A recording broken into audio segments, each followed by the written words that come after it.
What a game. SEC Saturday night. We got Alabama and Ole Miss. The two ranked Alabama Crimson Tide go into Oxford, Mississippi to take on the Rebels. The big headliner of this game was Nick Saban playing his old assistant, Lane Kiffin. What a game. Thank you so much to Alabama and Ole Miss for that game. That was such an entertaining and fun game to watch. You don't see that usually in SEC. You see that in Big 12 country. Just an offensive shootout. Two great offensive minds going at each other. And boy, was this game fun to watch. The final score of this game, we had Alabama won 63-48. That was 111 total points scored in this game. And that's not even in overtime. That's 4 quarters of football. It goes Alabama scores 7 in the first, 14 in the second, 21 in the third, and then 21 in the fourth. And Ole Miss goes 7 in the first, 14 in the second, 14 in the third, and then 13 in the fourth quarter.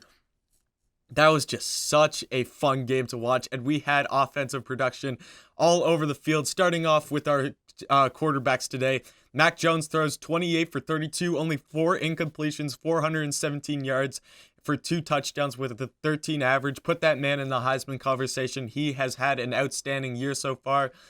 It's right now probably in the Heisman conversation. It's Mac Jones, and then you got Trevor Lawrence because Derek King just dropped that game to Clemson.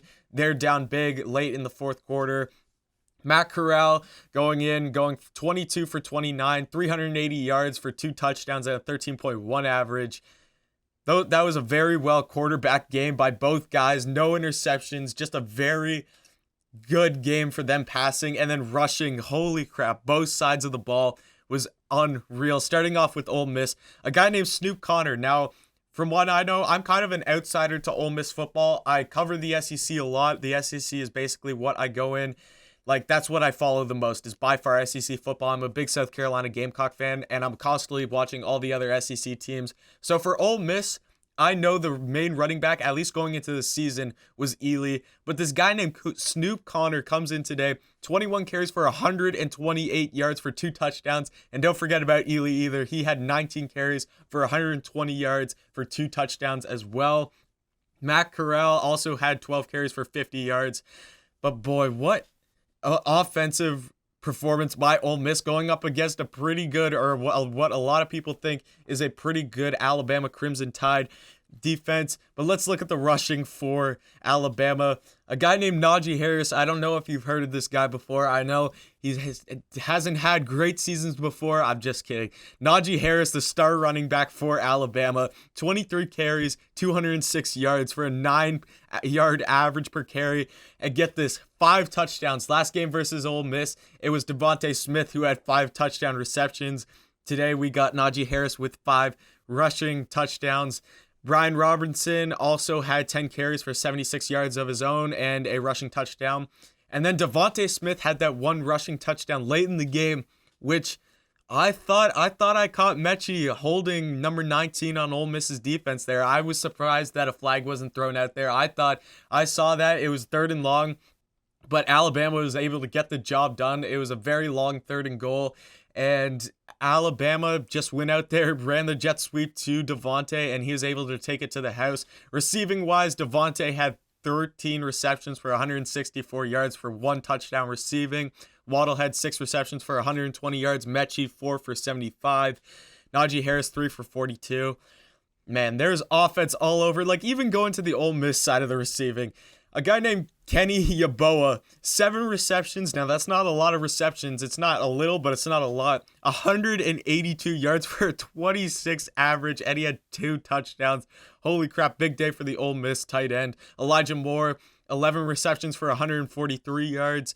Early had 1 reception for 18, and then the rest, Snoop Connor had 1 reception for 15. What a game offensively. Obviously, on the defensive side of the ball, you got to work on a lot of stuff there. There's a ton of stuff. If you score, you got to score a lot of points to win SEC games now. Speaking of other SEC games, let's just take a quick look at what else happened today in the league. in the conference. UGA wins 44-21 versus Tennessee. You have LSU drop the game to Missouri. You have Florida drop the game to Texas A&M. Auburn plays a very, very close game with Arkansas, only winning by 2, winning on a game-winning field goal. And then Kentucky just beat Mississippi State like 24-2. What the heck is happening to Mississippi State? Like everyone, I'm guilty. I'm guilty of talking good about Mississippi State after their first game against LSU. But I think Costello throws for 4 interceptions and they're only able to score safety. The defense scores more points than the offense in this game. Holy, I don't know what's going on there. I'm sure that that's great for Ole Miss fans to hear. Obviously, they're sad they dropped this game, but in this Kiffin and Saban game, that was a great game just for Lane Kiffin to show what he's going to bring to Ole Miss and what's to come, and that they can actually play with the Alabama Crimson Tide. Overall, such a great game, such an entertaining game. I love an offensive shootout every once in a while. I love the high caliber defense that the SEC used to provide. I don't know about now.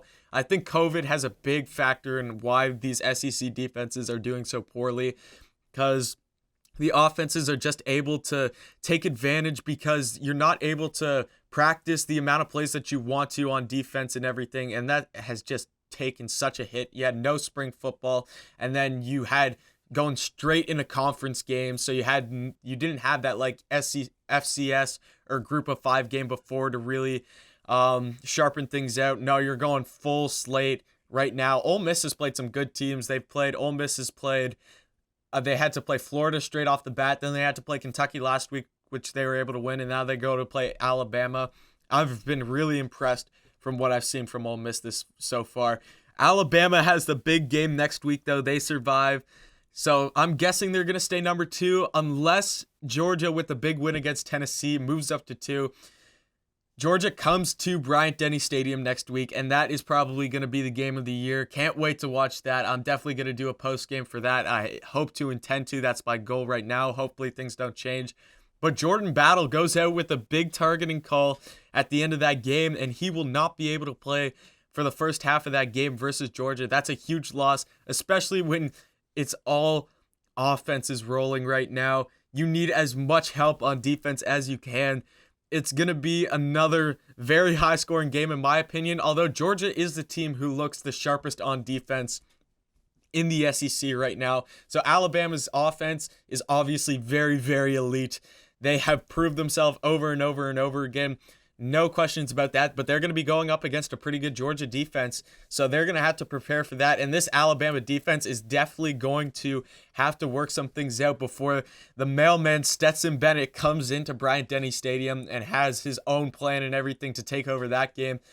So Alabama's going to really have to prepare for that Georgia game defensively, because if you aren't able to score, if you aren't able to stop Georgia scoring, Georgia's going to be able to stop Alabama a couple times. I'm not saying that every single drive Georgia's going to be lights out on defense, but Georgia will get stops against Alabama. If you're an Alabama defensive player, and if you're on that defensive side of the ball coaching or a player, you need to step up this weekend. This is the game of the year. You have the team, this is probably going to be the SEC championship, but that could change.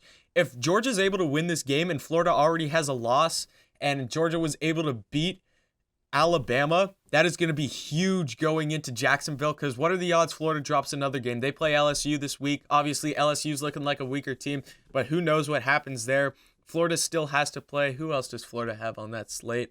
They still have to play Tennessee, who's looking like a pretty good football game. What are the odds Florida drops another game? So this would be an absolutely huge win for Georgia. You have the 2 undefeateds in the SEC going at it. We're only going to have one left over. This isn't the NFL. There can't be a tie, so I cannot wait for that next weekend.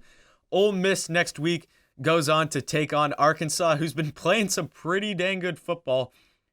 Sam Pittman's gone into Arkansas, and he's put up some good battles against some good teams, only losing by 2 to Arkansas. And then they beat Mississippi State last week, and they had a pretty good first half versus Georgia, having the lead at halftime. You never know, but I just think with this Ole Miss team that they will be able to roll into that game and win there.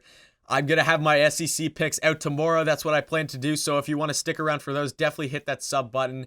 And the helmets in these video, in the graphic that I'm showing you right now, those are brought to you by sportstemplates.net. So definitely go check him out. Thank you so much for watching this video, guys. I appreciate it. If you love the SEC as much as I do, I want you to go hit that sub button down below. Hit that like button. Comment anything about this game or anything about SEC football this week, because it was an absolutely amazing week. And thanks for watching, and definitely come back next time.